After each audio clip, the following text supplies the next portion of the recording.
Oh man, it's time to rank stuff. I am Henry Confidential. That is Austin Pez Hal. We are going to be talking about David Fincher today. Is Fincher. uh is Fincher? I mean, kind of like what we talk about every time with like Nolan and Mhm. Tarantino and our other franchises. Is Fincher one of those ones that you consider a top tier one for you? Or is just one of those ones that you watched specifically for the show and maybe Well, have an opinion or two?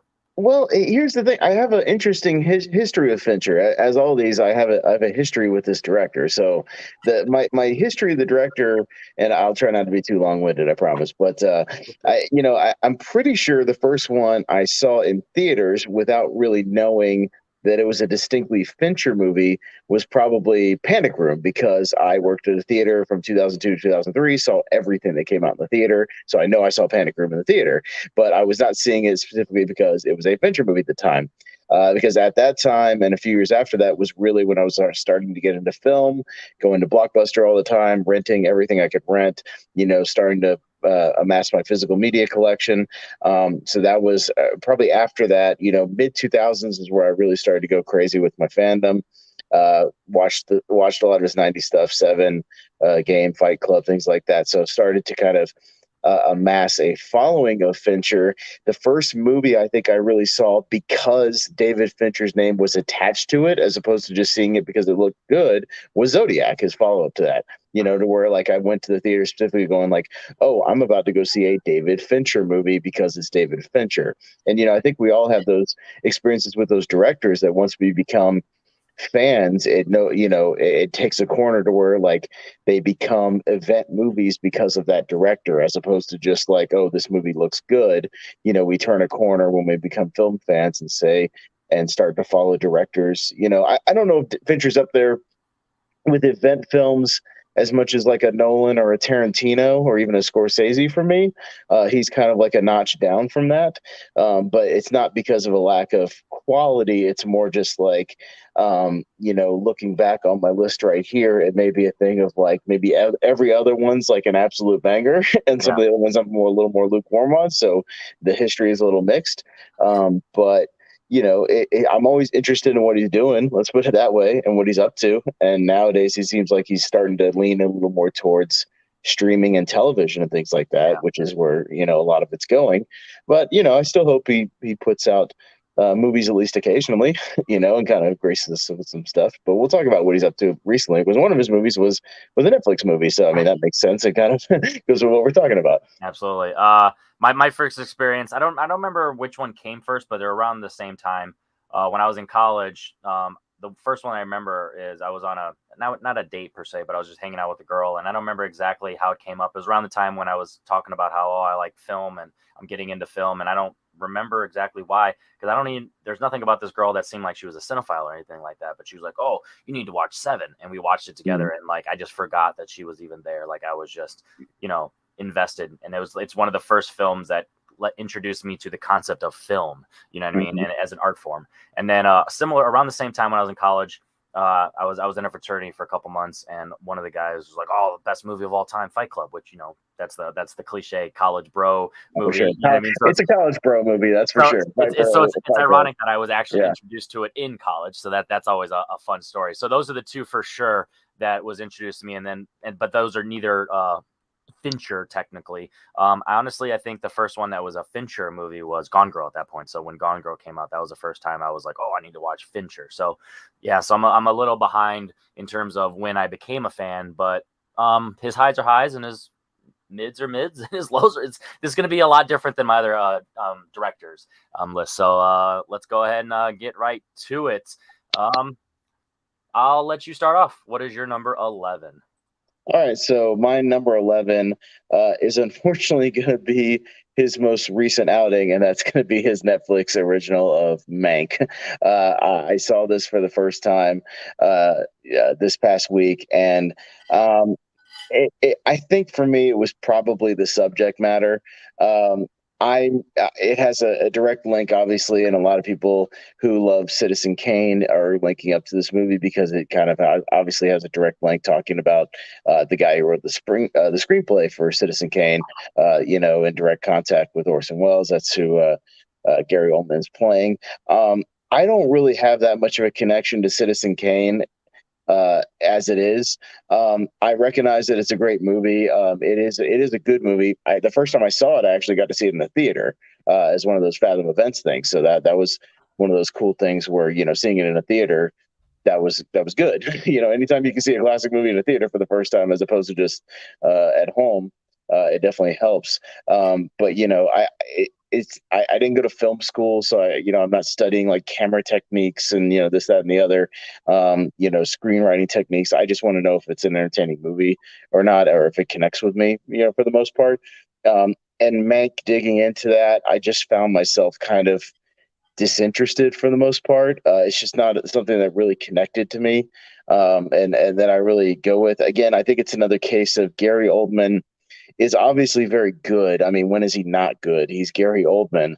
But I think it's another case of he's very good, but in a movie that I just don't care that much about, kind of like Darkest Hour, like we were talking about the other night on the Oscar movie. It's like he's really good in a movie that I'm just not crazy about, and it's, again, shot beautifully. I like the black and white photography and all that. It looks good. It runs at a decent clip. It's not boring, but I just don't connect with anything in this movie, and it's not really a knock on that so much. That's probably more of a personal thing for me.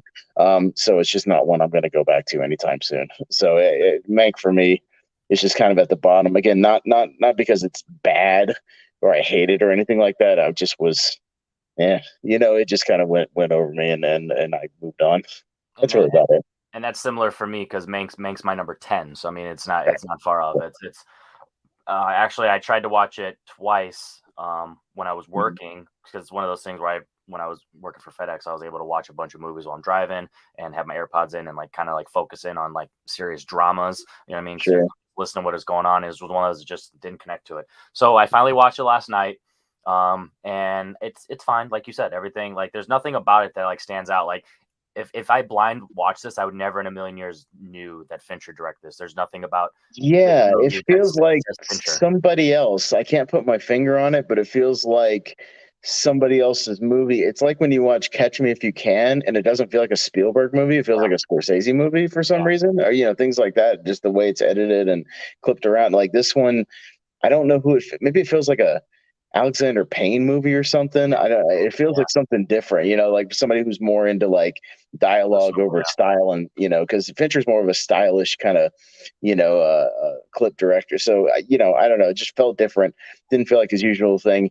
Maybe it was just a passion project of his personally. I don't know. I didn't do a whole lot of research into it, but yeah, Mank for me is.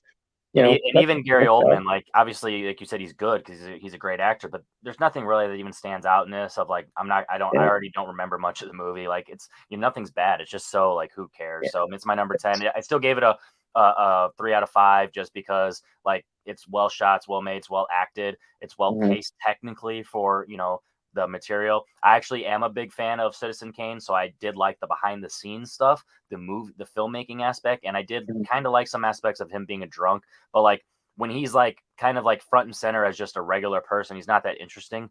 And Herman Mankiewicz, like if you actually like look at the rest of his filmography, like his brother Joseph Mankiewicz, he's the guy that's like good in the family. It's fine, whatever. So that's my number 10. But my number 11 is the only one of Fincher's movie that I consider rotten. It is a 2 out of 5 stars, and I've given it multiple chances, and it's too long. It's just it's dense material, and I just don't care. The Girl with the Dragon Tattoo. Funny. All we did was flip flop our 10 and 11 because it's my number 10. So yeah, this is a movie that. So we can talk about it right now, both of these, because we have the same kind of bottom of the list. So yeah. Rooney Mara, she's technically really good. Like I don't know, I would be like if the Spider's Web or Spider's Web movie, if that one was Rooney Mara on the remake, like if they did it again with her in the lead, then I would have been totally cool with like I liked her as a character. I even liked some of Daniel Craig, a little bit of Skarsgård. Christopher Plummer is like good. Everybody's good. It's another one that it looks great. It's shot well. Looks great. Sounds great. Good score. But yeah, I'm just not. I'm not interested in the material. Like I just don't care about what's going on most of the time. But when it's going on, I I don't It's know. about like investigative journalism, so Yeah. it does a lot of that where it's like it's not as engaging. Like if it wasn't Fincher, it wouldn't really be good at all. You know what I mean? Like Fincher Mhm. is the only thing that kind of stands out. Like kind of the opposite of what we're saying about Mank. Like his style does stand out in the movie, but the material is just so who cares for me that it doesn't really matter. And like I said, that length, this is the one where I'm like, holy cow, dude! Oh, Like it feels like this is he has movies that are long, but they go by like they fly by, yeah, And again, I mean, you're the same as me. We don't mind long movies if they justify the length and are entertaining and run by quickly. I mean, Tarantino has a lot of long movies, but me, my top two Tarantino are 2 hours 40 minutes plus. You know what I mean? yeah, So I have no problem with the length as long as it's entertaining and it moves. But yeah, Girl with the Dragon Tattoo is a 3 hour movie, or almost whatever, that feels 3 hours, and absolutely. like it just, I'm just halfway through. I'm just like, I was rewatching it, and I was just like, oh my god, there's like an hour and 10 minutes left in this movie. Like, good god, Like like we gotta get I'll there. admit, like the twist slash the climax has some Hmm. interesting parts to it, but at Yeah. that point, I'm so checked out that I just don't care. Like Hmm. if you've seen Don't Breathe, I would rather watch like Don't Breathe and like kind of how it Yeah. does a similar story beat and it like kind of flows better and it's a little more personal. Whereas this one, there's just so many, no pun intended, webs that go Yes. along that it's just I just don't care. And it's one of those when I see people highly rated, I'm just like I just don't know if you're watching the same movie as I am, and because it's like I like their taste. I feel like this is them just giving it credit because it's Fincher's name attached to it, and it's Yeah. got a lot of great actors. But like the film itself, I've never. Movies about investigative journalism and like blackmail and all this stuff is like we'll talk a little bit more about that. He had a movie that goes into that a little bit better that I'm sure we'll talk about soon. But like, yeah, I compare it to something like The Post from Spielberg. Like, I'm Yeah. just not into that stuff. Like, I know some people like really get into that, but like all that stuff just is not really up Also, my alley. you gotta think of a story like that, like like All the President's Men, which I'm not the biggest Yeah. fan of because I don't like that type of Mhm. material, but I Yeah. respect it more because it's shorter. It's at least Mhm. watchable. This one's almost 3 hours. You can't have a Wolf of Wall Street length film without the Yeah. Wolf of Wall Yeah. Street level entertainment, like Hmm. Tarantino level, like you're talking Yeah. about. Or it needs to be an epic, like The Godfather or Gone with North the Wind, like we Arabia or both. whatever. Yeah, Yeah, yeah. It needs to it be has to have something worthy. a point, and this really Hmm. doesn't. It just doesn't do it. So, Girl with Dragon Tattoo has just never been my jam, and it is Yeah, what it is. So that was yeah. your number 10, my It number was my 11. number 10. So Yeah, literally we just flip flopped on these, for different reasons. I think just I was more into some of the characters of Girl with the Dragon more than Mank. So that's why I have it just slightly higher. But it's kind of Apple, it's one over they're both roughly kind of in the same boat. Yeah, and totally. so I will let you do your number 9. My number 9 is one I just mentioned a minute ago that I hadn't seen since 2002 in the theater, but I rewatched it as Panic Room. That So is Panic also my Room. number 9. So we Hey, can. oh, we're vibing right now. I have a feeling it'll get a little crazier in a little bit. So maybe just our bottom is similar, but I have a feeling that our middle area is Yeah, gonna vary a lot. We'll see. But yeah, number 9 is Panic Room. And don't get me wrong, I'm glad I rewatched it. I hadn't seen it in 20 years. Literally, I can't believe 2002 was 20 years ago. It was 20 years ago. Hadn't seen it in 20 years. Put it on, and again, it's a functionally good thriller. I was entertained overall, but just to me, like there was nothing that really made it like we call like a banger. It's just yeah, nothing that really like took it over that line to where like I was having like a great time. Like I was having a good time. It's I was entertained. It was thrilling. They did a lot with the small setting. Fincher is still very stylish in the way, all the little camera movements going through the doors and through the yeah. pipes and up the stairs and all the stuff. Like all that stuff is really fun and cool and stylish. And I got really into the stories involved, just the limited cast, the dynamic between Jared Leto and Forest Whitaker and Dwight Yoakam, like those three guys, and kind of the different things they bring to the sort of home invasion. I think Jodie Foster is a tad miscast. I heard that Nicole Kidman was the original choice, and she literally just got hurt before they were gonna go, which I could see Nicole Kidman working a little better as like that motherly figure, kind of like in the others, where she plays like that mom I feel around the like same she could do a time. combination of Eyes Wide Shut with the dramatic family Yeah. issues and with the others, and kind of having Yes. the horror and mix it and do it. And yeah, I really feel like that Right. would have been Yeah. a lot better. There's something lacking there where, like, I don't feel her motherly instincts in this movie a lot, so I don't connect to that. I'm still with the characters overall. I think Kristen Stewart's good. Yeah, So any, and this is way before, Twilight. It's like yeah, 6 years before Twilight. She's like 12 years old here or whatever she is, yeah. and but she's good. Again, all the stuff. Dwight Yoakam is a psychopath. Like I got into how crazy he is. And yeah, Forrest Whitaker's good. Again, it's really functionally good and entertaining. It's just nothing that really. It doesn't have anything that would kick it into that upper echelon of Fincher for me personally. That's all. But it's still good. I feel like Panic Room is the equivalent, but the generic version of Jackie Brown and Insomnia for Tarantino Nolan, where it's Mhm. the cliche, basic, standard film that just doesn't quite Popcorn have entertainment. yeah, It's popcorn entertainment. but it doesn't Yeah. quite have that extra Mhm. that like Insomnia and Jackie Brown have. Like I recommend it. Like if anyone skipped it because they think it's boring, it's definitely tense. Or if they haven't given it a chance, like it's not going to go Sure. over the moon. It's not going to skyrocket in your rankings of Fincher. But like you said, it's fun. You know what I mean? It takes Mhm. 30 minutes to like really get into the meat and potatoes of the plot. And that I feel like that's a huge issue because there's not really much that you really need to set up. Like it's just Yeah. them kind of getting used to the house or the apartment or whatever. And And like, explaining the panic room. yeah, There's a lot of explaining the you panic could have room when he gets done to that you part could of the have house. done Yeah. you could have let it unravel and unveil itself as Mhm. situations happen throughout the plot because it's a tight a short little less than 2 hours or whatever or just a little Mhm. over whatever it's not that long and once you get into that last 30 minutes it's pretty good in terms Mhm. of like the pacing and like you said I did like the shots where you're going through everything a little CGI heavy it's a little more noticeable than like other ones but Mhm. there's something about it because they're like real life stuff instead of like in another movie where it does a similar thing but Mhm. it's more I don't know, it's different It's material. like some of those early Fast and Furious movies would do it, where they're going through the car and Yeah, stuff, like going through like the pipes and the engine yeah, and things like that. It feels like yeah, yeah. that. But I mean, it's kind of Yeah, a it's not thrill. bad by any means, but It like, felt kind of '90s, but like yeah, and that's not necessarily a bad thing. Like I kind of dig like goofy stuff like that. I can get into it, and but like you said, it just shows what Fincher could do. Like he yeah. doesn't need to do the other dramas that he was doing before. Like he definitely has range, and obviously you see it later in his career. The latter half of his career is completely different than the first half of his career. So Sure. it definitely shows that he's got potential to like mix it up. So Panic Room, it's fine, whatever. It's three-star movie, like it's exact serviceable. That's literally how I define a three-star movie. It's serviceable. You It's know not what it is? It's a perfect, like, if it's on FX on like a Sunday afternoon and it's a raining rainy day. outside, it's Yeah, a perfectly good thriller. yeah. Like you'll have fun with it. And it's not going to knock your socks off, but you'll have a good time. Yeah, So yeah. you're not in the mood for a bombastic action movie or And a a super crazy over the top twisty, horror movie. Yeah, brain just melty movie. Yeah, yeah. yeah. It's just a casual thriller. You're totally fine. Yeah, So yeah.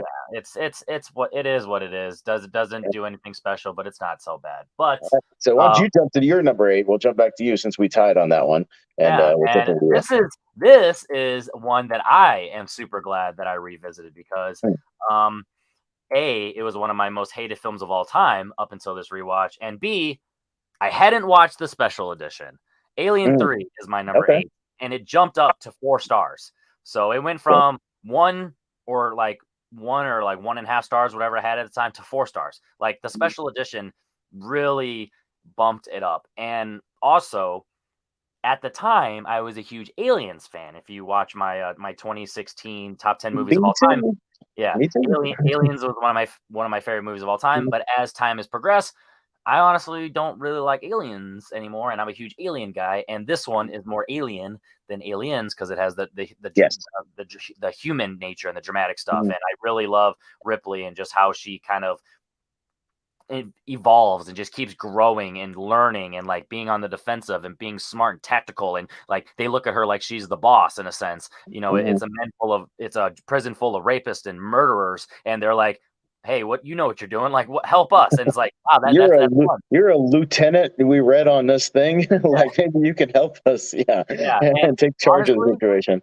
I even though the special edition was way better, like story wise, it was technically longer, which I'm surprised that the pacing was really good.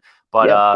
the CG still is dog water. But if the CG is the only really bad part I Not have, much actual there's not as much CG as you think it is. It's a lot yeah, of just bad imposition on what do you call uh imposing on another shot. What is it called? But when they superimpose something on a background, Yeah. it's more about that. There actually isn't that much straight CGI in the movie. A lot of it's actually practical. It just looks bad because it's superimposed on a Yeah. background. Oh, the one scene that you see from the poster with her bald head and the Yes, alien like that's amazing. slobbering on her. That That's was the real. one standout. Hmm. I'm like, that looks beautiful. Like that's Hmm. arguably a top 3 shot in all of the Aliens Oh franchise, yeah. and that's from a movie that arguably for most people is one of the worst. Hmm. So I'm highly glad. I think it was you specifically that recommended the special edition, Hmm. because spoiler alert, next week we are going to be talking Alien vs Predator. Little plug for that. So I'm glad we got into No, talk. wait a minute. No, we're not. We're doing Scream next week. Oh, we switched it. I forgot. We Dang it! I switched it. ruined my No, plug. But we'll be doing in the that next couple weeks, in 3 weeks, 3 I weeks, think. yeah. We pushed it But back to 3 weeks, but we'll be doing but it soon. Soon, yes. we'll talk more about So it soon. I am Yeah. I am glad I got Yes. to revisit it. I'll probably watch it one more time just Sure. to Sure. kind Sure. of now go into it with Alien rankings, not just Mhm. Fincher. So anyway, Yeah. Fincher had a lot going on in terms of like knowing what he's doing, and you hear a lot of the behind the scenes issues like the rewrites and how many different scripts. I think there's a video with Stuckman and Brando, his buddy, where they're talking about this, and he's a huge fan of it, so he's got a lot of the behind the scenes. There's like 11 different scripts or something like that, and There's like a ton. They even did an audio book recently for Audible where Michael Biehn and Lance Henriksen reprised their roles doing one of the original scripts and did like a 2-hour read of like one of the original scripts for Alien 3. Because, yeah, a lot of the original scripts didn't have took place on Ripley. Earth, like came back to Earth and did stuff on Earth with the alien coming to Earth, which is what they really should have done. And yeah, or done something where we had some of the survivors from the original ones. Yeah, it went through many incarnations, a ton of studio interference. It was one of those things where they were working backwards. They had already put out a teaser trailer and a release date before the movie was even shot, which is always a bad idea. In my opinion, don't work backwards. Oh, Work forwards. please don't. Don't start movies without scripts. It's not good. But yeah, I'll talk a little bit more about Alien 3 in a couple of minutes because it's a little bit higher on my list. But Yeah, and like I said, we'll yeah. also talk about it again in 3 Oh weeks. yeah, we'll So talk about it more thoroughly when we're talking about the actual yeah. franchise and we're more centric on the So Xenomorph. I'll just Yeah. end. I'll end it with it. There's a lot here that showed the promise of Fincher, and I'm glad he Mhm. didn't quit directing after this film because clearly, Yeah. there he does has some bangers that we are going to talk about later, high on this list. So Sure. that was my number 8. What is your number 8? My number 8 is one again. I'm glad I revisited. I actually watched it with my dad while we were kind of snowed in here. It's Zodiac. So Zodiac is my number 8. So Zodiac is my number 8. I still very much enjoy this movie. I really get into the police procedural stuff. Again, it's very, very well shot, incredibly acted by everybody. Another one of those movies where everybody who pops up is somebody you're happy to see. Aside from the main cast of Gyllenhaal and Downey and Mark Ruffalo and even Anthony Edwards, I think is great in this movie.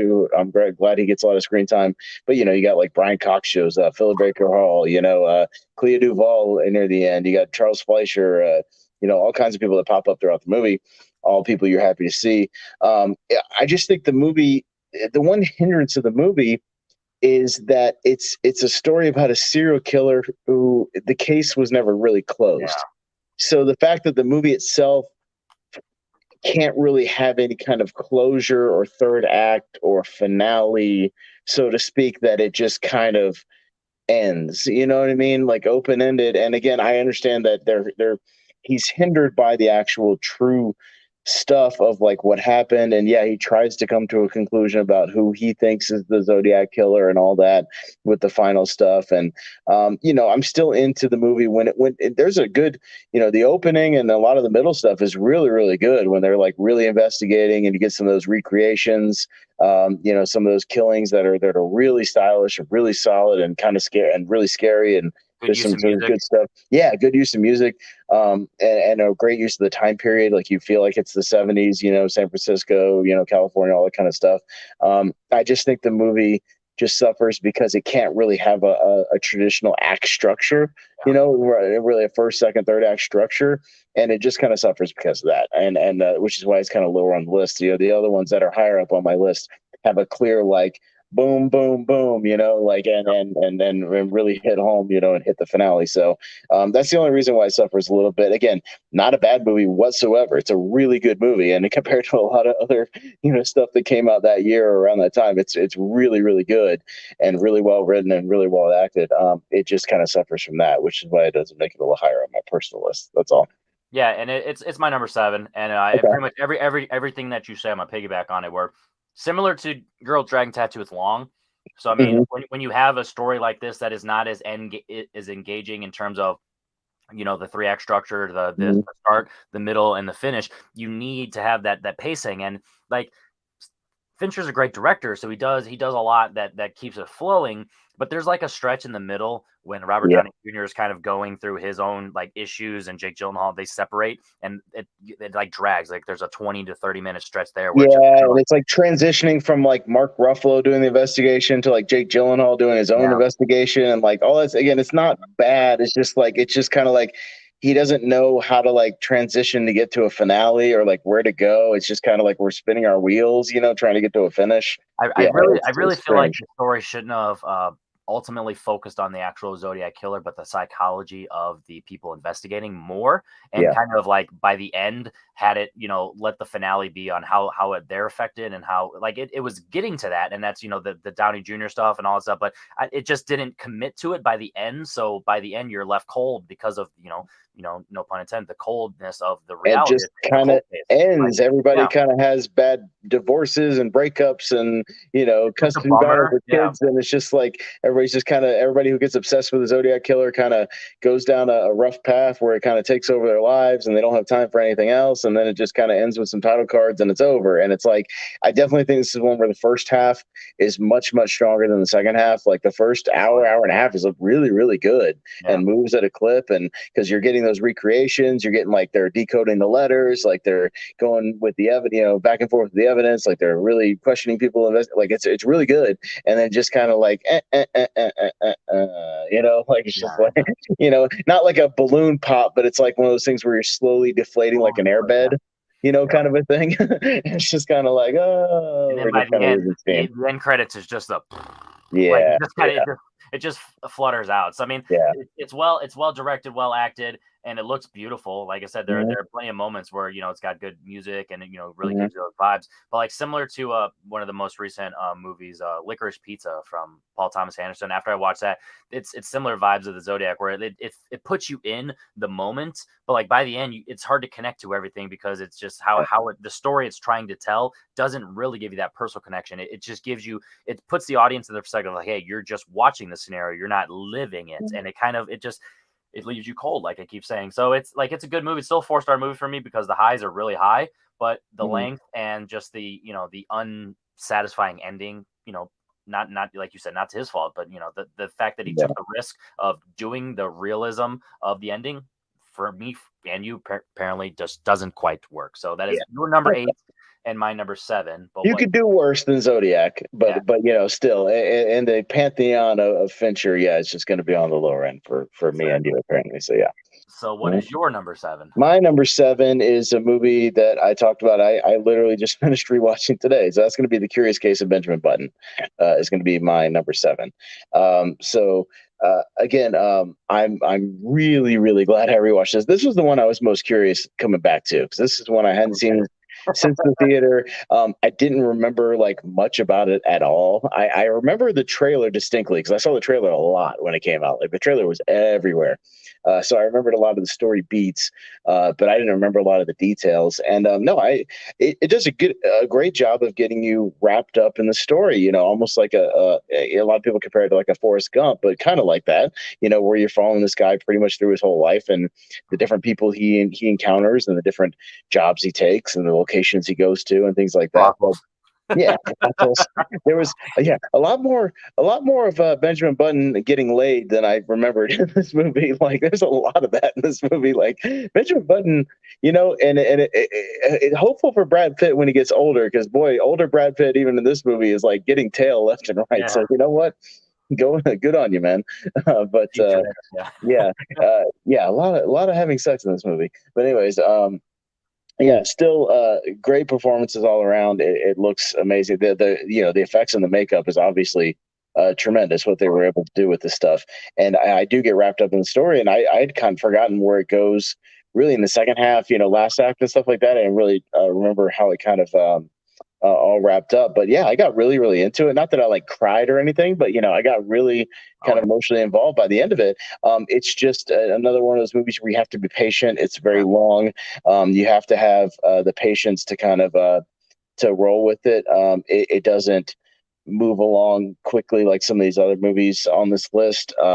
It's good. I don't know if I'm still going to go back to it anytime soon. This might yeah. be one I revisit like literally every The 7, 8, difference 9 years. between this and Zodiac and Girl with the Dragon Tattoo for their length is this is actually an epic. So it actually Yes. warrants its length because it has a good three Mhm. act structure. It literally has three different Well, you have levels of to life. start with him being born as the old baby and all that, and it has to end with him reverting back to Exactly. being a kid. You We have to have to get earn. Yeah, the whole journey. We can't just stop in the middle.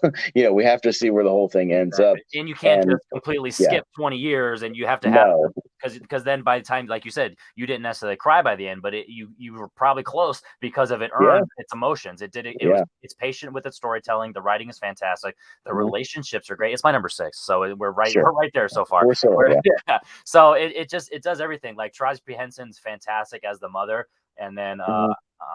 the relationship that he grows with his father, reconnecting and kind of that awkwardness, but also the tender love that you start to see that's there, and like kind of the redemption. It Mhm. builds up that a little bit. The him and the boat captain, their relationship they have. He's the one who teaches them all about the brothels and doing all Oh that yeah. stuff. Him That him actor is like Jared something. I'm forgetting his name, but yeah, he's in a bunch of stuff, and he kind of stole a lot of the movie for me. Like I forgot about his portion of the movie, and he's really great. Like yeah, the part where he's being a tugboat hand, yeah, all that stuff was a lot of fun. I really And then enjoyed it. and then just the patience that they had for his entire life with Kate Blanchett's character Daisy. I had to look Mhm. her up 'cause I couldn't remember her first name, but Yeah. Daisy, and just how they're in the inverse, and it just shows the tragedy of what happens. But it's kind of similar to what you were talking about, how the comparisons of Forrest Gump, where it's like at the end of Forrest Gump when he asks the question, he's like, "Is he like me?" And that really affects you, and it's similar to Well, this, where it's like, it's the same thing with him. He goes, "I'm yeah, afraid he's going to be born like I was born," exactly, like, and I don't want to. I just don't want to see that happen to somebody because, and the interesting quandary of when Daisy is pregnant and he's just going like, "I'm not going to be there. Like, you can't take care of two children because eventually I'm going to be a child again. I know this. I'm not aware of this. Like, I'm going to revert back to child. Like, you can't be a mother to both of us." And what if I forget all this? I can't be a playmate. I can't be like a sibling. I need to be a father, or this kid needs to have a father figure.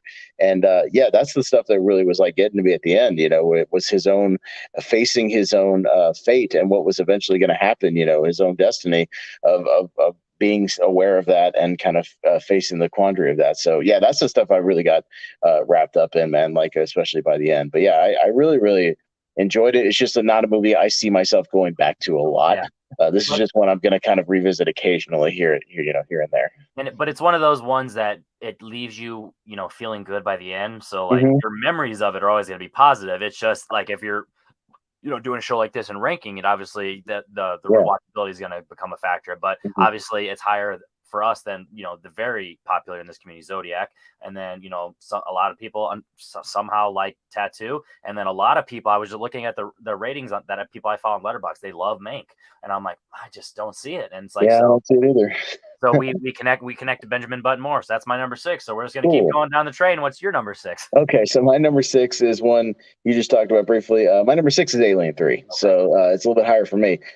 Yeah, this is one that, and again, if you're familiar with me at all, I love Aliens. It's my favorite movie of all time. So you would think I would hate Alien Three, but I don't hate Alien Three. And I understand where the trepidation for Alien Three comes from with what they do to the previous characters, literally in the first 5 minutes. It's unfortunate, but if I can get past that, I've always been a defender of this movie, and I've always been call it defender, an apologist, whatever you want to call it. I like Alien Three. I always have liked Alien Three. And this is one like you said, I championed it to you and said you need to watch the longer cut. Go in with an open mind. It's better than you think it is.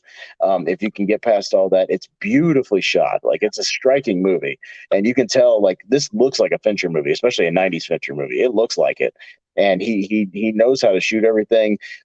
It's full of an interesting cast of characters. Granted, a lot of the side characters get kind of lost in the shuffle because it's a lot of shaved head Cockney British guys that kind of get jumbled up. And the only ones that, there's a few characters that still stand out, so that's okay. You still got Ripley. Charles Dance is great. I hate that he's gone like halfway through the movie because him and I think Ripley's chemistry is really, really good. And I think Charles Dance is excellent. Charles S. Dutton is great in this movie. Like a lot of his scenes, he completely steals. And yeah, I think some of the sequences are still very, very thrilling. And the fact that they kind of have to go back to this primitive way of fighting the alien, much like on the original one, where they're just using tools and using the mechanics of the environment and they don't have big guns, they're not soldiers, they're not this, that, and the other. It's just guys trying to survive. And yeah, just the music is good. The atmosphere is just off the charts for this movie. That's one of the things I just go back to a lot. I'm fascinated by this movie, and right, like this whole movie fascinates me. All the behind the scenes stuff of what it could have been, kind of what we got, Fincher's reaction to it, the studio meddling. As much of a mess as some people want to say it is, it's still a fascinating movie to me that I go back to probably once a year. Like I always am drawn back to watching this movie. It's always been my biggest curiosity of the Alien series, but in a positive way. Like I'm always going back to it, looking for those nuggets of gold. And I think there's things to really like about Alien 3. I like it a lot. Yeah, so I'll conclude with kind of recap what I said earlier, where it's like, watch the special edition. I feel like that's important. If you've never watched the special edition, I highly recommend that. So thank you for that. And also, go in with more of an alien mindset, ironically, because it follows aliens, but also go in and kind of fresh, because I'm assuming you hadn't rewatched in a long time. Anyone who's against it, who's watching this. So I recommend at least giving another chance. And I almost can guarantee, like if say you're on Letterboxd, it'll at least bump up a half a star. And if it bumps up anything, it's worth technically a revisit. And I feel like that's important. A revisit, if it goes up, then the revisit was worth it. And I think for most people that'll be the case. So I can't wait to go in more depth in a couple of weeks when we like I said, we'll go into a little more depth into it when it's more alien centric show as opposed to a Fincher show. But yeah, you can see where he took a lot of things that he learned from this movie and applied it later. I'm glad he didn't give up on movies, because he at one point said he almost did and went straight back to music videos, because he did go back to music videos for a little while. And I'm glad he wasn't completely dejected by the experience. And as we saw in this one after, he made a great movie right afterwards, so, and turned it all around. So I'm glad he didn't give up on that, and I'm sure he took some lessons from that movie into the future. But you can see where it's a Fincher movie in there. Like you can see it and see a lot of things he would use later. So yeah, Alien 3 is a little higher on my list. I've always been a defender of this movie. I like it. There you go. So I will say my number 6, that was The Curious Case of Benjamin Button. That is actually the beginning of my 5-star ratings for David Fincher. And this is the one that I kind of talk about when I was kind of talking about the Panic Room earlier, in terms of similar to like Nolan and Tarantino with Insomnia and Jackie Brown. And that's The Game. This is the movie that I love. And honestly, the only criticism I actually hear on a consistent basis is the ending, and people just don't buy it. And honestly, if you've made it to that far into the movie and you don't buy the ending, then you're just kind of not accepting the world that you just spent 2 hours in. So I just feel sorry for you, because everything leading up to that, it's fantastic. Like you got to realize the length that these people are going to. They literally change, like CRS. They literally have an office, and then when it comes to he has the cops, he's like, we're gonna go get it, and the office is just gone. Like if they're gonna go to that lengths to completely move an entire office and pretend like it never existed and go to those lengths, you got to believe that they're gonna do everything else. And this similar to like there's other movies where I'll watch and I'll like Hawkeye and I'll see things. There's a few scenes where I'm like, are those blanks? Are those not blanks? Is it kind of like it's one of those where it's like, if that's my only nitpick, where I'm like, sometimes it might be cheating a little bit with the later on, they're like, oh, we all use blanks. I'm like, if that's the worst case scenario, I am fine with it. You know what I mean? It's one of Mm. those where I'm like, that is totally fine. The acting is fantastic.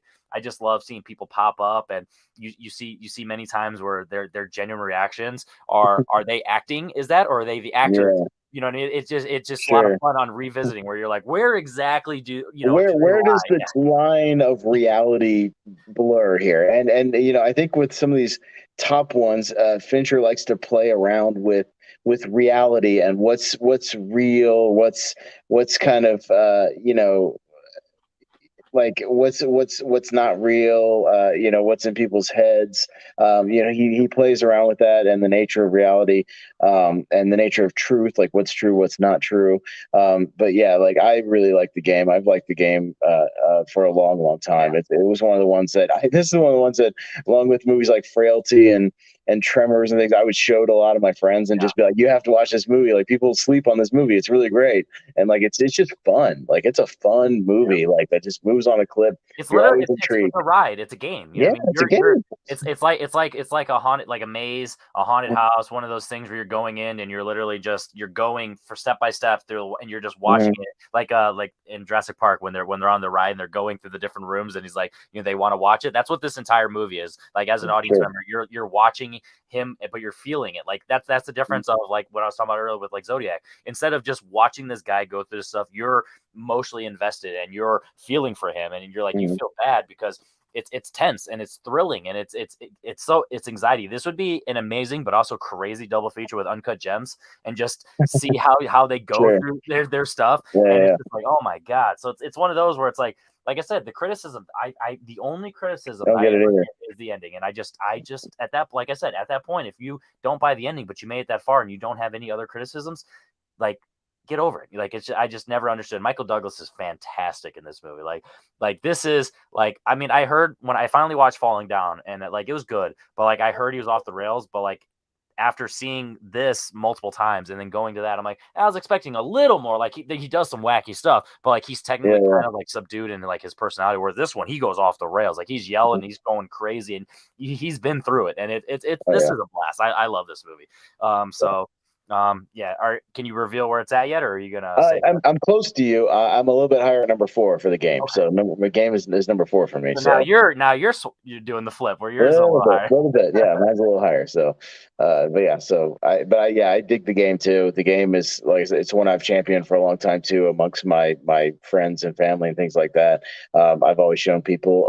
It's kind of interesting that it's the one of his that's in the Criterion collection. It's kind of interesting because I have the Criterion Blu-ray of this one. Yeah. But yeah, yeah, just really twisty, turny. It's like a living escape room, and that's why if you haven't gone back to it, like if you're into like escape rooms and stuff, and things like, imagine living one while you're like running around in the world, just driving around and walking around, going to your office, going to your work, going to your job, but like you don't know who's acting, who's not acting, who's playing this game with you, all that sort of thing, and yeah, where it ends up, like I'm with it, man. Like it just they were, I don't even know if we should spoil that much. I feel like a lot of people I slept know. on this movie, But like I will say, my Sean Penn, he's fantastic. mhm. Like he He's has very nuances. manic. He's Yeah, a he has very manic nuances, Sean Penn in but this it movie. all makes sense. You know what I mean? Like by Yes. the end, it all Yeah. like it comes full circle, and it all makes sense. And like, I say this all the time. I love morally great characters, and there's something about Michael Douglas' character. Like he's not technically a bad person.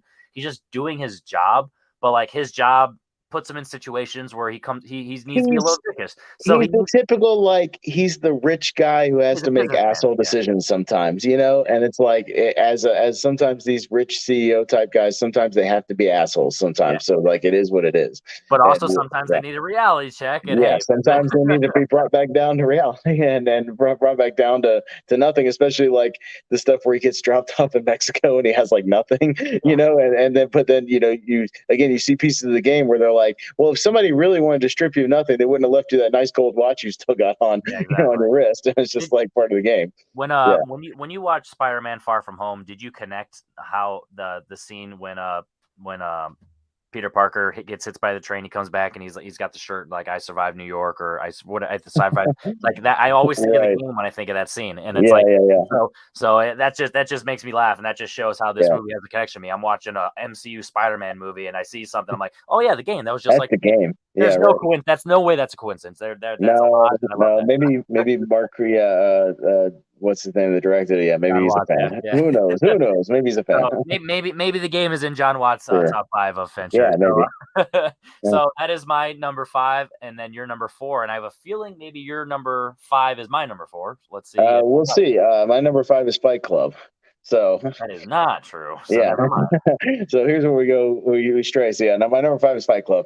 And again, this is I really really enjoy Fight Club. Don't get me wrong. Yeah, Fight Club is great, and I've gone back to a lot. I've seen it in the theater, which helps too. Like not on first screenings, but I saw it as part of like a Cinemark like Re-release, 90s thing or whatever. Like I got to see it in the theater, which is still fun.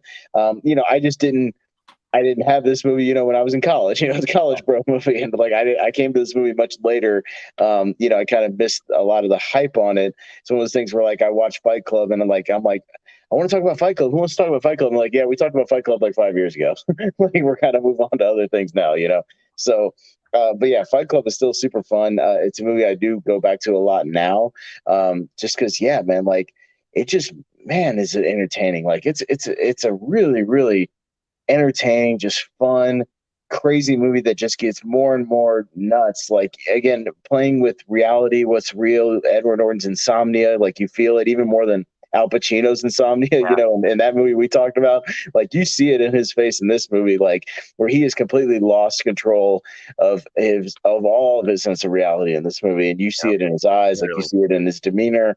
Um, he just doesn't know what's going on anymore. But he's fantastic. Brad Pitt is obviously incredible in this movie, like one of his most magnetic roles he's ever had, and it's one of the things that turned a lot of people on. Like Seven kind of started it, but like Fight Club came around, and it's like, man, that Tyler Durden guy, like he's a badass. He Like became an he's icon. awesome. He Yeah, became a famous movie character, not just Brad yeah. Pitt acting in a movie. Yeah.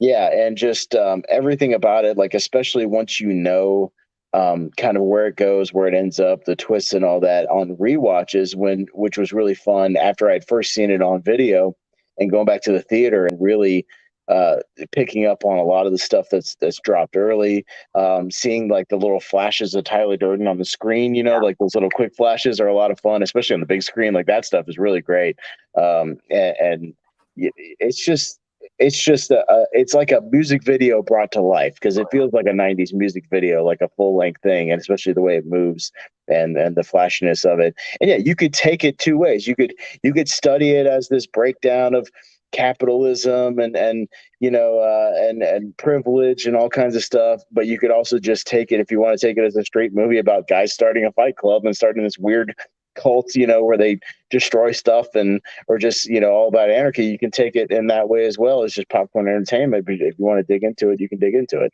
But yeah, Fight Club is great. I like it a lot. I agree, and I'll talk about it in a little bit. So Sure. before I talk about that, I will go to my number 4, which Mm-hmm. my number 4 is going to be Gone Girl. Mm.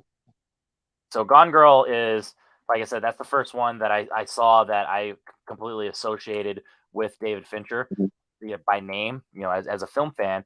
And His most successful movie, I believe it's his highest grossing movie to date. Yeah. Yeah, this made a lot, and it's the first one. I think this was his first directing. He got the nomination. It was this. He didn't get it for Social Network. I'm pretty sure. I'll fact check. But with that said, Rosamund Pike is one of those where at the time I'd never seen her in anything. I hadn't seen The Woman yet. I hadn't seen I think which one she in Die Another Day or one of the two Bonds. And then I didn't see her in anything else. So I didn't, or Doom. I just watched that actually just a couple weeks ago. So I haven't seen her in anything. Yeah. So it's one of those where I was like blown away. I'm like, wow. Who is this? You're like, who is this actress? Like this, holy crap. Yeah. Gone Girl to me for Rosamund Pike is the equivalent to Jennifer Jason Leigh when I watched her in The Hateful Eight of just like, holy cow, that is how you steal the show as just a badass woman who is not good.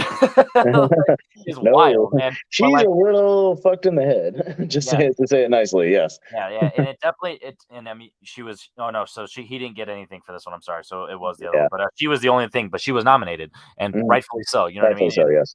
yeah, so it's one of those where Ben Affleck, a lot of people like to hit or miss on his like dramatic acting. People, I love Ben Affleck. yeah, I like him too, but it's one of those when you hear people talk about Ben Affleck, at no point does anyone knock him in this movie because he does a great job of making himself look like he might be guilty, and also as the audience, is he? Is he not? Like Is he's he? technically the protagonist. Like there's no way he did it right, but did he? Like he's acting like this. He's having an affair. He's doing all these things that are just not good Well, looking, again, dude. you want to talk about morally great characters? He's not a Yes, great character as far as like he is cheating on his wife. Like he is exactly. doing shady shit. Like he is not paying attention to her. He is not giving her the time of day. Like he's not a good husband. There's So plenty of like he's times when he's yeah, unemployed and he's buying new games and laptops right. and doing all that stuff, Yeah.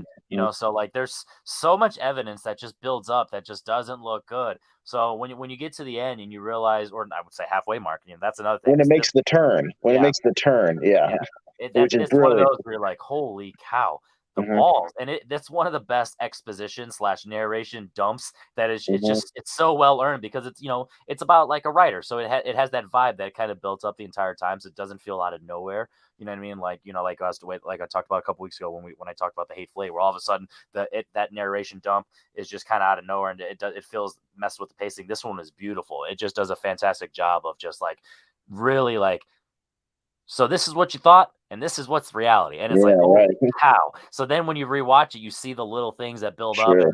and there's like 3 or 4 moments where the score just goes nuts and it really gives you that horror vibe. And I'm like, Hmm. oof. Reznor and Atticus Ross, like they just do a fantastic job of just building like with the synth vibe. Resner and Fincher is a good combination, man. Like Oh, we'll talk about fantastic. another movie too. Like Yeah. they've got that that Nolan Hans Zimmer, They just know each other. They know what they're doing. Yeah. Spielberg Williams, kind of thing going on. You know what I mean? So yeah, they're a match made in heaven for sure as far as scores and movies. Yeah. Now, so the my only knock on Gone Girl, which it's not a knock per se, but like I say every time, it's my only thing I Mhm. always say every time when I'm doing rankings. Still a 5-star movie for me. Still, it's one of my favorites. But in comparison to the top three for me, and maybe why it keeps it out of my top 100, is the ending is similar to Zodiac, where it leaves you cold. And it's like I get it within the story, like, it makes a lot of sense. Like narratively speaking, it works. But in terms of like putting it up as a favorite, it's just like, oh, I don't know. It's just it's a tough pill to swallow. You know what I mean? It's one of those where it's like I totally get it, and I'm all for it, and I respect it, and I actually like the choice. But when I'm ranking it and all that stuff, that's my only issue. Like I said, it's a My nitpick. thing with the ending is I think it goes on for about a minute and a half too long, Yeah, which is a little thing. Here, there's a beat in the movie where if it had ended on this one beat, particularly, and a little bit of spoilers for Gone Girl, I guess, but I think if it had ended on that shot where Ben Affleck is closing the door on yeah, Rosamund Pike, like there's a shot of that of like where you don't like he's like accepting that she's there, but he's completely shutting her out and being literally like, shutting okay, her out. Like, yeah, I'm literally gonna like separate us in the same house. If they had ended there, I would have been like, boom, there's your like shot, great ending. You can talk about that. And then they go for like another 2 or 3 minutes of because like you other got to set stuff. up that interview, and you got to Yeah, play and the like part of the when they're husband. doing the interview and stuff, I'm like, you don't need that. Like you could have just ended with like him just shutting the door, and it could have been like a metaphorical thing of like he's literally they're in the same house, but he's completely shutting her out. Like we're gonna like be together but not be together. You know what I mean? For like the I'll play facade. your part, but I'll play my yeah. role, but This like is where yeah. I'm. It's So closed. The so door, that my could have heart is been closed. like the Inception like top Yeah, spinner where you I could was have just been like you thinking could that. have taken like the inter it's well and maybe it works because that's like the same thing in The Godfather when Al Pacino Pulls literally out shuts the Kane. door Yeah. on Diane Keaton, like and she sees like everybody kissing his rings and you know what I mean, like, and so like and you can roll with that. I think it would have been a great kind of callback throwback to that. It just goes on like one beat too long. I wish they cut that. Or I'll even go one step further. So I'll add another minute where you go to that interview or whatever, and she's like sitting there being interviewed, and he's Mhm. like in the kitchen, and he's not quite joining her yet. So it's kind of the Yeah. symbolism of like, hey, we're separated. You like, you know what I Hmm. mean? Clearly, I'm gonna go there, but I'm not gonna give you that satisfaction of ending with Sure. You know what I mean? So I feel like you could have done one of the two where it just One of the two, like yeah. technically, but when it actually ends, they're together, and it's it's kind of it just makes you feel icky. And like I said, I get it because it's it's what they set up. But yeah, it's like I said, nitpick when you It's come a to minor yeah nitpick, when but you're yeah, coming to ranking these top tier directors and the that's top like when tier I'm of the talking movies. about the Alien special edition and how like I would keep one scene, but I would delete one scene if I could have my own cut of the movie. Where like I keep one thing from the special edition, but I cut out another thing from the special edition and have like my own cut. It's one of those things. So like, yeah, but yeah, Gone Girl is a little higher for me. So we'll get to it in a minute again. So, There you go. yeah. So what is your number 4? My number 4 is The Game. So Okay. my number 4 for me is The Game. We already kind of talked about it, but The Game is a banger. Like we don't have to spend much more. I pretty much said my piece as far as that goes. So yeah, The Game. I recommend it to a lot of people. I've talked about this movie for a long time. It rocks. I don't understand any criticisms of it. I don't get it. I think this movie kills. I think it's great. Uh, Yeah. it's just super fun. Exactly. So Super fun. I'll let you go again. What is your number 3 then? My number 3 is Seven. 3 is 7 for me. So yeah, I have a feeling like I know where you're gonna rank it, but my number 3 is Seven. And again, it's to me, I came really late to it, so that's probably why it's not a little bit higher for me. But I do remember distinctly the first time I really sat down and watched Seven. I used to live to a guy who our next door neighbor had one of those. You remember those like those Mitsubishi big screen TVs, those 65-inch TVs that weighed Yeah. like as much as a grand piano, were like Yeah, it's got the ginormous. back, yeah. Yeah, The they're gray. huge. So like they were massive. It took like a whole crew to move those things. But he also had a crazy speaker, like surround sound system. He was an audiophile, and he would go out of town for a lot of days. But he'd want me to kind of like house sit, and he was always like, "Yeah, feel free to go over and like use my system, watch movies. I don't care. Do whatever you want." And I knew how to use everything. So I sat down one afternoon, kicked back, and like turned off all the lights, turned up the sound system, and watched Seven for the first time. And like, what a great way to watch it! Because holy crap, like that movie is just so, like the atmosphere of that movie is just like you just feel a sense of dread around every corner, around every shot of that movie. From the opening stuff with them investigating the sloth guy, to all the different ones they go through. Like it's just this movie is just icky. It's just icky and slimy and foggy and rainy and like just all kinds of like you need to take a Ambiguous. shower. You need to Ambiguous. It doesn't say what city it's in. It's Yeah, kinda it's it's just kind of like a it's nameless amalgamation of a bunch. city somewhere, yeah, and you just feel like you got to take a shower after living in this world for 2 hours. But man, does it just wrap you up into this world, into this investigation, and the fact that we don't see a lot of this stuff in real time. It's all the investigation of the stuff afterwards, Yeah. us finding out um, things afterwards and discovering the details and discovering the aftermath and kind of again, it's one of those things where if we would see it in real time, it'd be more like a Saw movie, like where we Yeah. see it happening. But this one's more about you putting that image in your head, and your imagination can imagine even crazier things than what he could show Yeah. you on the screen. Like leaving some of that stuff, us seeing the finished product, you can piece together. Like we don't want to see the guy with the knife strap on. You know what I mean? Like we don't There want to see that. there he you does know? he's very smart with it. He just in and out. You know what I Yeah. mean? So you technically see it, but it doesn't linger on it. Right. It's not excess with its Mhm. gratuitous, material. Yeah. He does a great job of having, patience and, the ability he respects his audience. Like let's just be honest. This is the one where he does everything that you need to do to set up a story and a Mhm. world and just trust his audience and respect him at the same time. And yeah, I'll Yeah. talk more, but yeah, I just wanted to say that part. Yeah. Yeah, no, but yeah, it's the way he does that is just masterful. Morgan Freeman is just top notch in this one, and you could see why he would go on to play more detectives and police guys. Kiss the girls, long game spider, all that kind of You stuff. gotta remember this is the cliche, my last week, I'm the retiring thing, Oh, but you I'm forget a week about away that. from Yeah. retirement. Yeah, but you forget about that because Yeah, yeah, he's a good cop. You know what I mean? mhm, He's a great detective and sure, he gets drawn in. It's not like, you know what I mean? It's literally the where, you understand why he gets a little bit obsessed and why he starts to, especially when he has that sit down with Gwyneth Paltrow and like when they actually have the talk yeah, about like their past and stuff. You understand what's missing in his heart and why he doesn't want to leave but also has to leave. And it's sure. there's so many layers this movie. Yeah. Yeah, and like we said, the whole final climactic sequence is just it's just one of the great set pieces in cinema history. You know, the whole thing in the desert is just masterfully built up, a crazy build up, you know, of tension.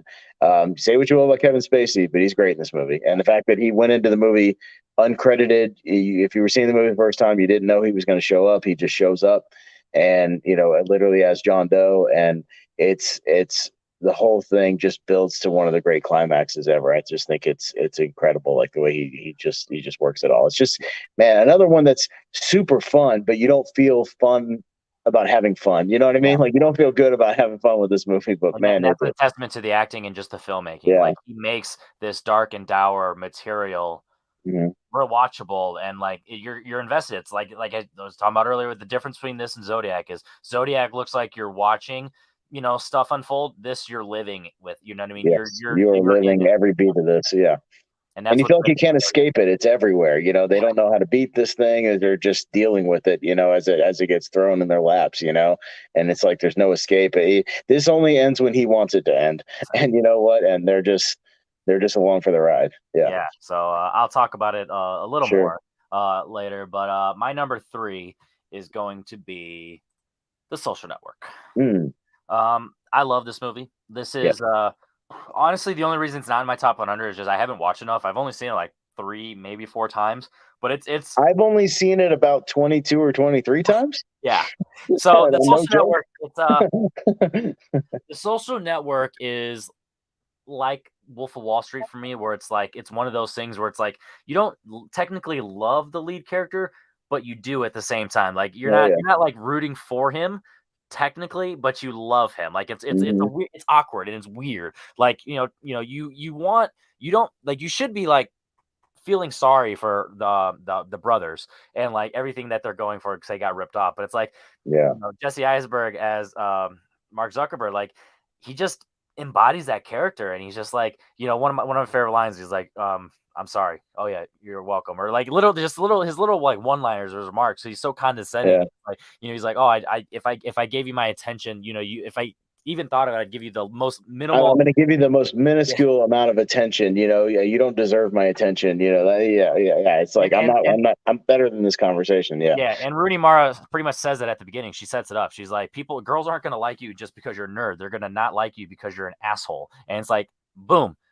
Recap 2 hours later. That's the entire movie. And what's her name at the end from The Office? I'm blanking on her name, and Parks and Rec, but she says, "You're not an asshole, Mark. You're just trying so hard to be one." Yeah, you know, like that kind of wraps it up. You know, at the end too, it's just like you're just trying to be an asshole when you're really kind of not.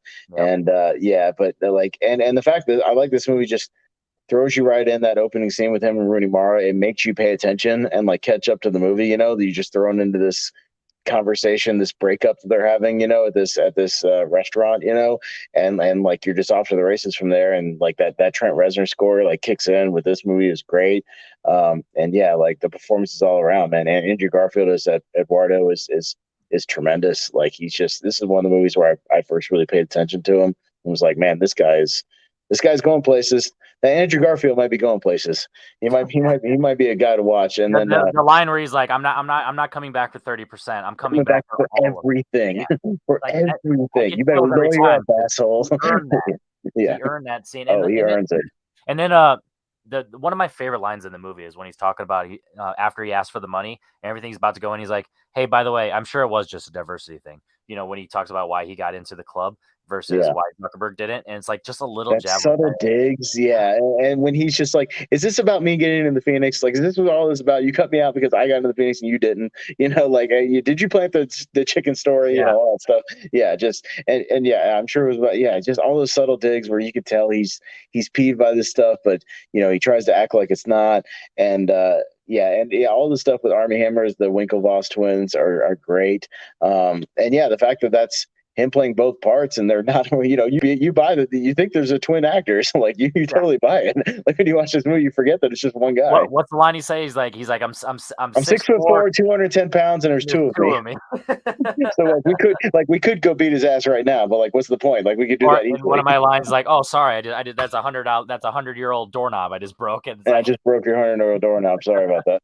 Like little things like that where it's like, oh my god, dude, it's just there's just so many memorable. Like I said, this is like Wolf of Wall Street for me. me. With like Mhm. just so many things that it's so much fun, but it's not meant to be, but it is. And by the way, Mhm. we haven't really talked about it's the Facebook movie, like, and the fact that it's so captivating. Like Fincher is a But master. again, that Yeah, was the way it was marketed. But like at the core of the movie, and I've always talked about this, it's not a Facebook movie. It's a movie about a friendship. It's a movie about a yeah, friendship that the core of the movie is this friendship between Zuckerberg and Eduardo Sanchez, who like, and just the erosion of that, and what can happen to a friendship, when one person gets around toxic people, that bring him down, and when they start to distrust each other, and when they kind of turn on each other, and this it's a heartbreaking, it's a tragedy of this friendship that was meant to be, and that will never be reconciled. And that's what the heart of the movie is because, yeah, that's when you're doing this deposition, when he's suing him, and then like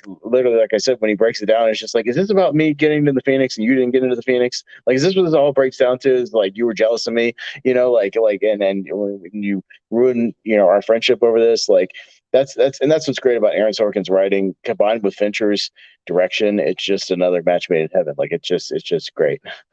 And one last thing I want to touch on, it's the scene with Rooney Mara's character at the beginning, where it's like Mhm. she breaks up with him, and he starts off the whole hot or not thing, where you're comparing the face Mhm. mash, and it's one of those where it's like that's just his ego and his arrogance of turning on. So as soon as he gets a chance to one up you, he's just going to completely Sure. shit on you, and that's what he ends up doing to Eduardo by the end. And it's like, and it's one of those things where it's like Sean Parker essentially did the same thing for him. He used him to get back into relevancy, To get and back then into the game, baby. Yeah, he and then got he back into started to screw relevancy. up Bring it because back. his He ego leached right and his onto him. party animals. Yeah, it's one of those where it's Yeah. like there's so many layers to this movie, and it's just so much fun. Like you could go in and with a different mood each time and connect to something different, and you can pick up on something different. Like there's so much to this, and it's not long. It's 2 hours long. Like it flies by. It does a It fan like flies by. This movie flies by. yeah. Like that's why I put it on so much. It just fly. Like if I need to kill 2 hours, man, I put on Social Network, and man, this movie just rolls. It's This great. would this would be the worst going to bed movie because you could just go in the bed. You could go to bed to it and like have it in the background, listen to the music and everything. But also, you're going to be so captivated that you're going to want to watch it the You're gonna watch entire the whole time. thing. You're Yeah. not gonna go to sleep.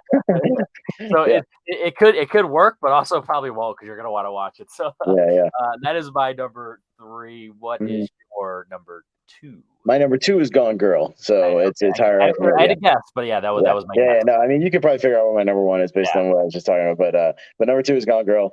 Yeah, and again, a movie that just completely knocked my socks off the first time I saw it. I believe I saw it three times in the theaters. Like I went back a couple of times and watched it just in the theater, and it was great because I love the ride that this movie took you on. Again, like you said, that first half where you're not sure what's true, what's not true, what's really going on, where is she, what happened to her, is Ben Affleck guilty? He's kind of a shady dude, he's not a good guy. But then like you completely are on his side when it takes that turn halfway through and you see what a crazy psycho she really is and what a sociopath she is, and the fact that then you're with Ben Affleck full tilt, and when they go on the offensive, and we didn't even mention Tyler Perry, like how great yeah. Tyler Perry is in this movie. He's awesome. Shout out Like Tyler Perry. I could watch a whole like TV spinoff of Tyler Perry's Oh lawyer yeah, character from this movie. Like I'm down.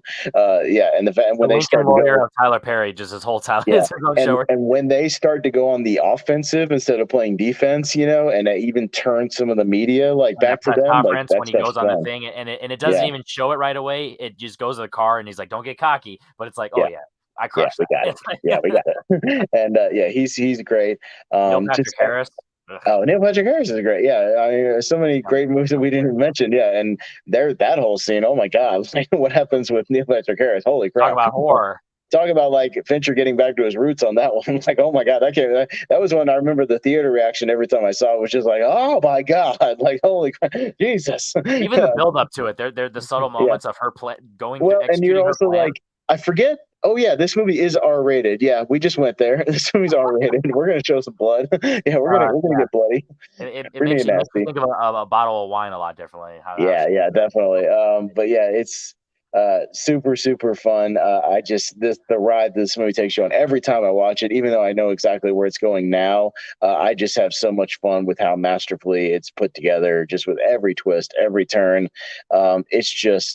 It's just a banger for me and like super entertaining. And I'm a big Ben Affleck fan, anyways, and I think this is one of his best in the last 10 years. Like I think he's so good. And yeah, like you said, who knew who Rosamund Pike was before this movie? But oh my God, does everybody know Rosamund Pike now, especially after this movie? So like, you pay attention It now. reevaluates whenever, like I said, whenever you watch anything from her Yeah. older ones and you see, Like, you're like, oh holy yeah, shit, that's what yeah, she's there she capable of. is. And a But quick shout out, Boyd Holbrook from Logan. mm, He's in the motel. He's the boyfriend with oh with yeah, the yeah, girlfriend. Yeah. So the couple that robs her. Yeah, yeah, yeah, so yeah, yeah. just little things like that. Mm, You're like, oh yeah, that's sure. cool when you see that movie. So Yeah. there's lots of this movie that's just it's a lot of fun in like a dirty, gross way. Just apparently Sure. like most of Fincher's top tier movies. That's Mhm. It's great. No, it's yeah. my number two. I did Gone Girl a lot, and it's just that's another one that's I wouldn't have thought when I was putting together my ranking list initially. I knew it was going to be in my top five. I just didn't know where because a lot of my top five, it's like I knew these were going to be my five. I just was kind of having to figure out. Well, I knew my number one, but like figuring out those other ones was like that. But the more and more I thought about, it, I was like, dude, Gone Girl just works, man. Like this movie's just damn good, and like yeah, I mean, yeah, we have different rankings of it, but even you like this movie's awesome. Like this movie rocks. So yeah, Like it's similar to what you're saying. Like my top five was solidified. It was just depending on am I going to go Gone Girl the game yeah, or yeah. Yeah. Like which Network. of those like two, three, four kind of area? Yeah, yeah, totally. Same with my 6, 7, 8. Like any of those could have rotated around here But and there. I'm But on a mid tier rank. So yeah, yeah, yeah. I get But what you mean. we know what each other's ones are, so we might as well just Well, I give still to. haven't talked about my two Tengli Fight Oh, Club. two. That's right. Fuck, I forgot you hadn't talked about Yeah. Fight Club yet. Yeah, You, yeah. you just had it so long ago that I was like, it's too Oh, much of a right, gap right, for me to yeah, talk. So Fight Club, like I kind of hinted at earlier, I watched it, in college, and because the person who introduced it, they want. Actually, fun fact, I just remember now. Later, after I'd already seen it, a girl that I was talking to at the time, she's like, "This is my favorite movie of all time." So we watched it a couple times together. So it's one of those where now I was able to enjoy it with a stand, a Fight Club stand, and it was from a girl's perspective too, which is hilarious because most people think of this as like the aggro guy, yeah. frat girl, but it's like, yeah, girls can connect too. Marla Singer's amazing, but so the first time I watched it, like I didn't have the spoil, like I went in open minded, and I was like, oh my god! Mm, And it's one of those movies that, like, culturally speaking, if you could, this Psycho, Empire Strikes Back, all the most famous twists, The Sixth Sense, if you can actually, genuinely see those twists, it just makes the experience memorable for the rest of your life because the journey is really what has the payoff for the twist. Like the twist mm, isn't the end all be all. It's the journey getting to the twist that is the icing on the cake. And this is one of those you're like, wow, now it just reconceptualizes your entire, viewing of it up to that point. yeah. And now so every time you watch it, you just boom, boom, boom, boom. I can just see so many things. Cigarette burns, Tyler Durden, all this stuff like, oh, is that him? Is that him? You know what I mean? Like there's so many Yeah. ways you can like view this movie, and it's just so much fun. So quotable. It's easily his most quotable for me. I just quote it just nonstop, just for no reason. His name was Robert Paulson. I just yell that from This is all the time. Bob. Bob has Yeah. bitch tits. Exactly. Like, there's just so much about this movie that's just, it's just memorable. And one of the craziest lines, like, why is this set? I haven't been fucked like that since grade school. Like little In things like grade that. It's school. just Oh like my God. Yeah. who writes that? But it's like Marla Singer. Yeah, I'll she said, take pancreatic cancer on Tuesday. You yeah. take I want whatever on Parasite. Thursday. On Thursday, yeah, when they're sorting out which ones they're going to take on his And regular then the day. one she's like, what about that? That gives you 3. What about the one on Sunday? He's like, damn, Yeah, this girl did her research. And it's like it's like a lot of people don't understand. Like at the beginning of the movie, it's like this all starts with Marla Singer. People don't understand she's the connective tissue mm-hmm. to like who you become. Like Bruce Wayne has oh my god, I forgot her name now at this point. Catwoman or No, Brickvale.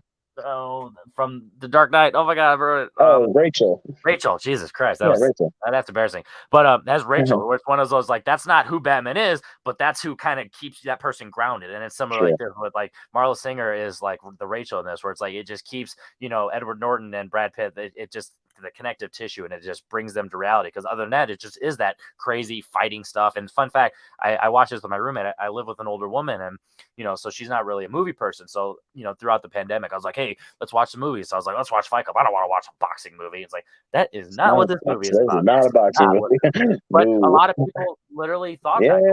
Like that's the marketing kind of, because it wanted to be vague and it kind of didn't want to give the how do story's you about. market this movie? I mean, Exactly. what do you Really. market it as? I mean, they just went the thing where, well, there's some fight scenes kind of scattered throughout, so maybe we'll make it about like this guy starts his fight club and they're just fighting, like that's literally about the thing. But like it's not, yeah, it's not about that at all. It's about this guy's Like the only other going on title his you could have mind. named this is just Tyler Durden. Like literally, it's either Yeah, Fight Club or Tyler Durden. So it's yeah, either who is Tyler Durden, which is kind of the market, one of the things, who is Tyler Durden, but also Fight Club. So it's like, is it about Tyler Durden or is it about Fight Club? So it's like you can't yeah. really, you have to like give it away or be the exact opposite. So it's like, yeah, how do you market it? It's a crazy thing. So Fight Club, it's always stood the test of time. Um, you know, in comparison to like this and my number one, it's not as rewatchable, which is ironic because of this one is technically funnier and funner. I will say Yeah. this is a great double feature with American Beauty for the quitting your job thing. How you just can Right. double feature that and just the Yeah. dynamic of in American Beauty is like, can you prove that you didn't Well, offer me to and keep my job and if I oddly let you enough, blow like we me? were saying, if you want to do sort of a guy going through crazy insomnia, this and insomnia, would be like a double feature as far as a Fucking very, very triple calm feature movie. that and Why not? the machinist. Like just go Yeah, ahead the and just go balls machinist. to the Yeah, wall. people who can't sleep and three completely different movies. Yeah, people who can't sleep and are losing their minds. Yeah, but dealing with it in completely different ways. Yes. Or with out of context, if you know the movies, this and Primal Fear, just double up and let Edward Yeah. Norton be off the rails. So there's so many ways Right. that you can just like there's so many different Mm. themes and layers and tones and emotions that you can have watching. So it's like I said about a lot of my favorites. Depending on your mood, you get something different out of it. And Fight Club is Yeah. definitely that for me. So I'll go ahead and let you talk about your number one. So if you haven't figured it out yet, my number one is Social Network, which we were just talking about. And I wouldn't have thought that going into the theater back in 2010 to watch Social Network that it would become A, my favorite Fincher movie, and B, one of my favorite movies of the 2010s.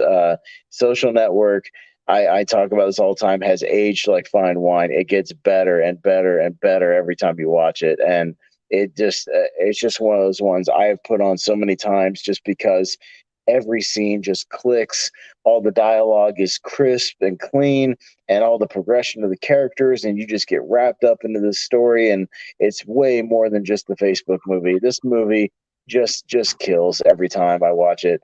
And yeah, you wouldn't think that, but I get so invested in the character relationships and the character dynamics and the way everybody plays off of each other, and the backstabbing and the betrayals and the back and forth, and just we talked about it earlier, kind of enough, but Social Network is just for me a banger. Then, and literally, if I have to base this one, my rankings based on rewatchability, this one's like the Wolf of Wall Street, where I can put it on anytime, and I found myself because it's on Netflix or whatever, just cracking it on and just rolling with it, man, Yeah. and just being like, oh man, I love this scene. Let me watch this scene, like, and oh man, this deposition scene is great, and oh, they're doing the back and forth where they're, one of my favorite beats is doing the deposition where they're talking about how much did so and so stock go down? It wasn't. How much did so and so stock go down? It wasn't.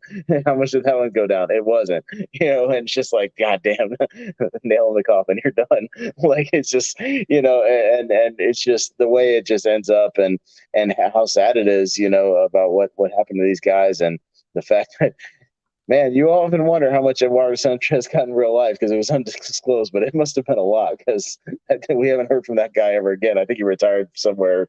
He's like, I'm good. He's like, I'm good. Don't need to do anything else for the rest of my life. I'm cool. But yeah, just everything all around. What more is there to say? The score, the performances, the way it's shot. Again, we're not talking about the way this movie's shot, but it's got another great, just kind of dark tint to it, but beautifully shot, as all Fincher movies are. Obviously you keep comparing it to Wolf of Wall Street, rightfully so, but Yeah, I feel like Fincher actively took a lot of beats from Scorsese in yeah, homage. The way yeah, it's shot, he's like, this is how you make a biopic. This is how you make a mm, drama engaging, and yeah, like this is how you can tell this type of story. Like, so obviously Fincher is Fincher, so he still has his plenty of his trademarks, but you can tell he, even if it's just like 1%, he brought a little bit from Scorsese, and there's a lot of it where yeah, even just camera panning over they're not quite one takes, but it kind of it's very deliberate with Where it how just it's like follows people around, from scene to scene to scene, and the cutting. There's still some of that music video cutting here and there, especially like I said, fantastic. How it after cuts the right on the breakup, beat, the drops, when they're doing the face mash stuff, and it's bouncing back and forth between like the face mash and him doing like the live blog, and like the roommates coming in and out of the room, back and forth, kind of the time progression, and He'll the be other people thinking of checking out something. the thing. Yeah, he knows what he's thinking of, and it cuts back on the beat, and it's just. And then you're writing on the windows and doing all kinds of crazy. Yeah, it feels like a. Speaking of that, one of my favorite line. If If you knew what you're looking for, you would have seen it on my you dormer would have seen window. it on my window. Yeah.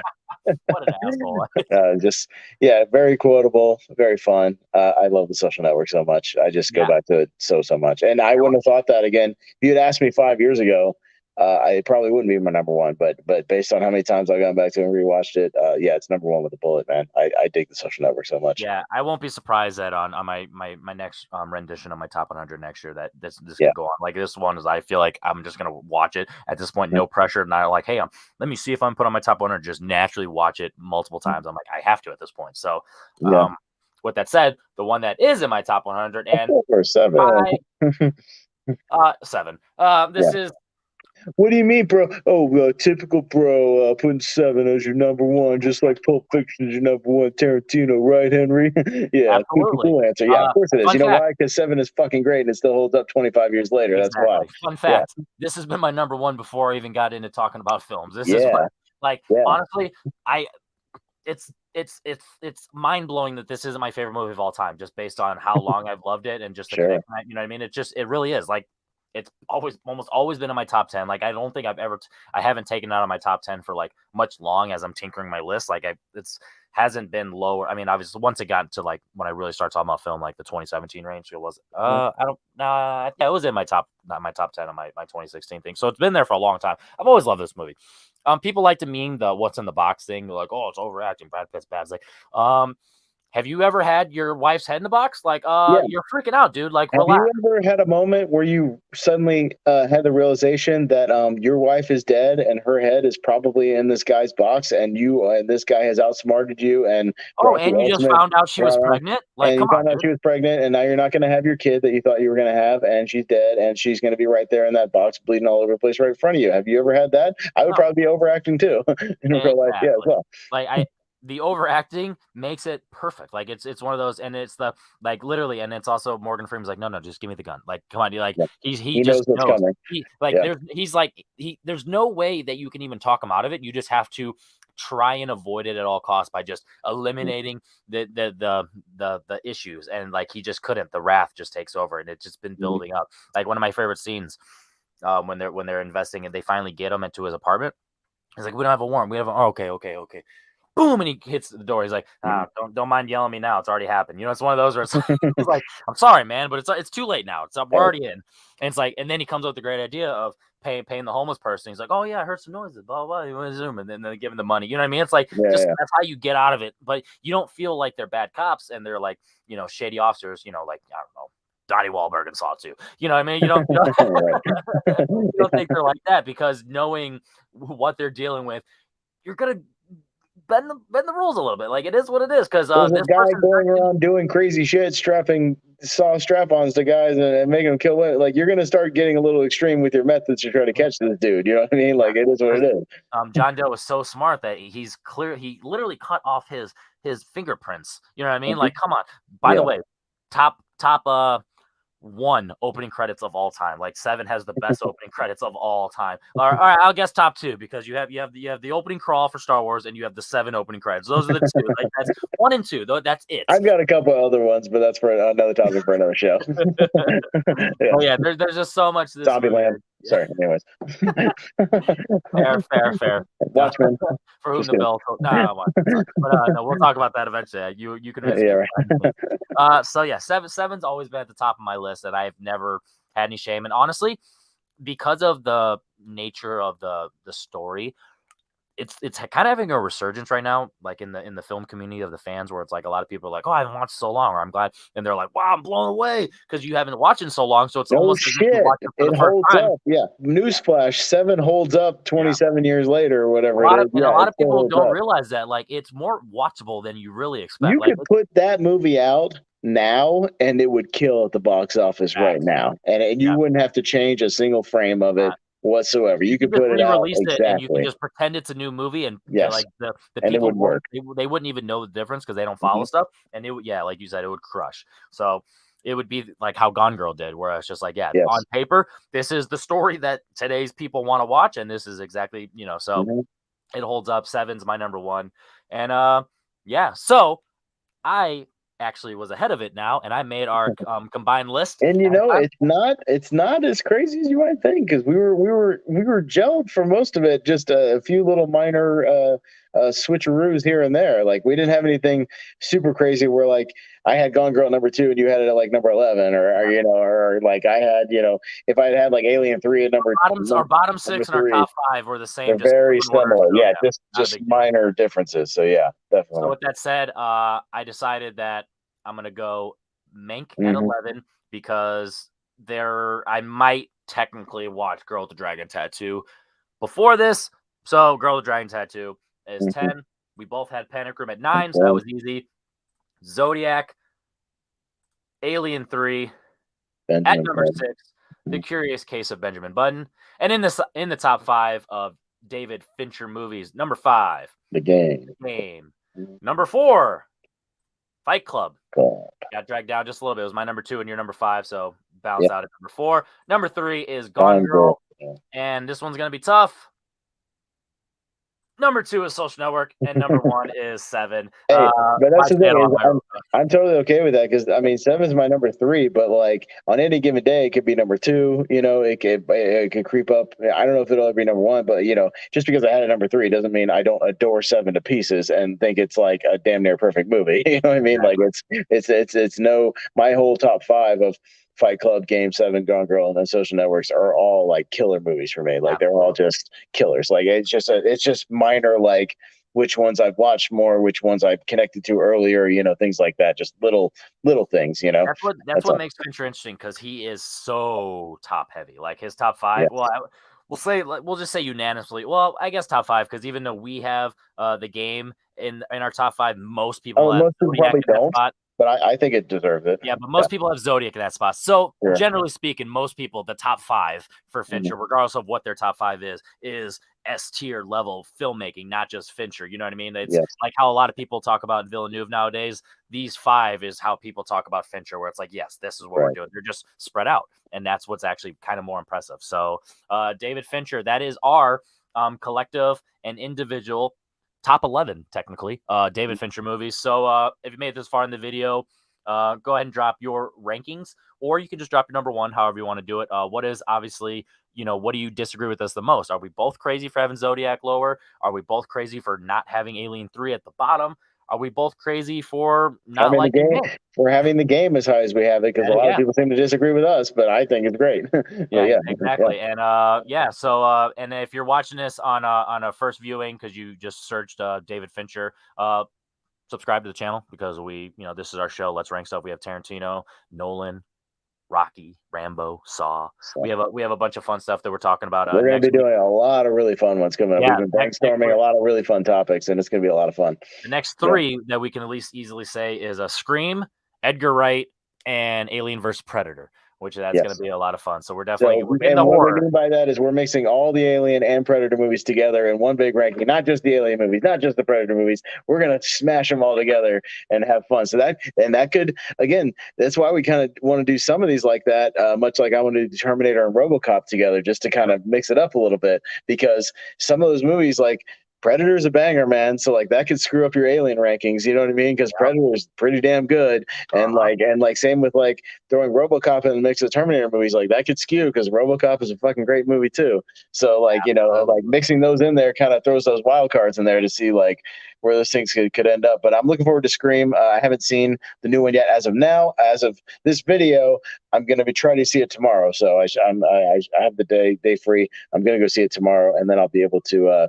Because sorry, Zodiac's kind of by the numbers. It is what it is. No, Requiem is not going to be a spoiler alert. AVP Requiem is not going to be my number 1. I don't think it's anybody's number 1. There you go. So we'll talk more about that when we get there. Yeah. With that said, I am also excited. Similar to what we're talking about with the Saw franchise a couple weeks ago, Scream is arguably my second favorite horror franchise. So that's going to be a lot of fun to talk about. I have seen the new Scream twice, and Yes. I recommend it, regardless Oh of yeah. I've and where. I've heard very good things. Yeah, So I'm very much looking forward to it. I'm And not going to say where it goes, but I will say I no, recommend but it, and I'm happy. Yeah, I might have a hot take or two on some of the Scream movies as well. So maybe our rankings will be a little slightly different. Again, there's only 5 movies, so they're not going to vary a whole lot. But but it'd be like when we talked about Rambo, how you had yeah, Rambo so high, and we'll have a I last few like little things like that. switcheroos here and there. But yeah, we'll still maybe we'll put a spoiler alert on that video and just talk about the new Scream. You know what I mean? I would be Just totally get down with into that. it. So I'd honestly be down with just starting it off with a little spoiler review, just to review, be yeah, yeah, do a yeah, little fun. definitely, We'll tinker with it. So depending yeah, on you, see if you have anything worth saying, it'll be worth maybe doing it. So with that said, sure. I'm Henry Confidential. That is awesome, Peshal. As I say always, if you made this far in the video, whether it's in the live or on a rewatch, might as well drop a like on the video. Comment below anything you want to say in regards to your favorites, what you disagree, your tire list X, Y, and Z. And if you're watching this on a rewatch and you haven't checked out anything else on the channel, make sure you subscribe to the channel and make sure you check out the other Let's Rank stuff. And also, we have There Will Be Trivia that I just started a new edition of in a new format, which is a lot of fun, 3v3. And the confidential roundtables take a little hiatus just for the holidays, but we're going to bring that back where it's just an open forum podcast, just talking about movies and random stuff for an hour. No big deal. A lot of fun. Make sure you check out everything that Austin does over on.